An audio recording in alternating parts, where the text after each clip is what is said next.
முன்னாள் போராளிகளின் வாழ்வு தொடர் போராட்டமாகவே உழன்று கொண்டிருக்கின்றது. இவர்களின் உள்ள குமரல்கள் சொல்லிலடங்கா. புனர்வாழ்வளிக்கப்பட்டு சமூகமயப்படுத்தலுடன் முன்னாள் போராளிகள் தொடர்பான கரிசனையை அரசாங்கம் கைவிட்டுள்ளது. மண்ணுக்காகவும் இனத்திற்காகவும் உயிரே துச்சம் என வாழ்ந்தவர்களுக்கு இன்று இந்த மண்ணில் கிடைத்த அங்கீகாரம் என்ன என்பதே இவர்களின் கேள்வியாக உள்ளது. கிளிநொச்சி வட்டக்கச்சி பகுதியில் வசித்து வரும் முன்னாள் போராளியான சுந்தரலிங்கம் தர்ஷனின் வாழ்வு இன்று ஒரு குடிசைக்குள் முடங்கி போயுள்ளது. இவர் சமூகமயப்படுத்தப்பட்டு 5 வருடங்கள் கடந்த நிலையிலும் வாழ்வில் எந்த மாற்றங்களும் நிகழவில்லை. கணவன் தந்தை என்ற அந்தஸ்தை கூட சரியாக நிறைவேற்றுவதற்கு வருமானமற்ற நிலையில் வாழ்ந்து வருகின்றார்.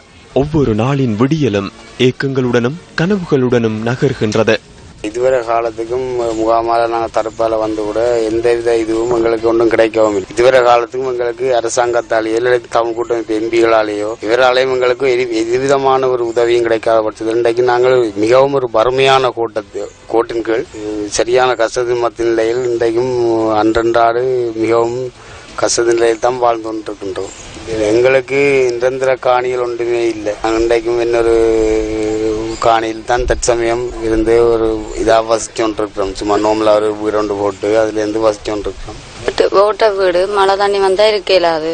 அரசாங்கத்தால எங்களுக்கு எந்தமான உதவியும் சமத்தியோ மற்றது எந்தமான உதவியும் எங்களுக்கு இன்னும் கிடைக்கவில்லை.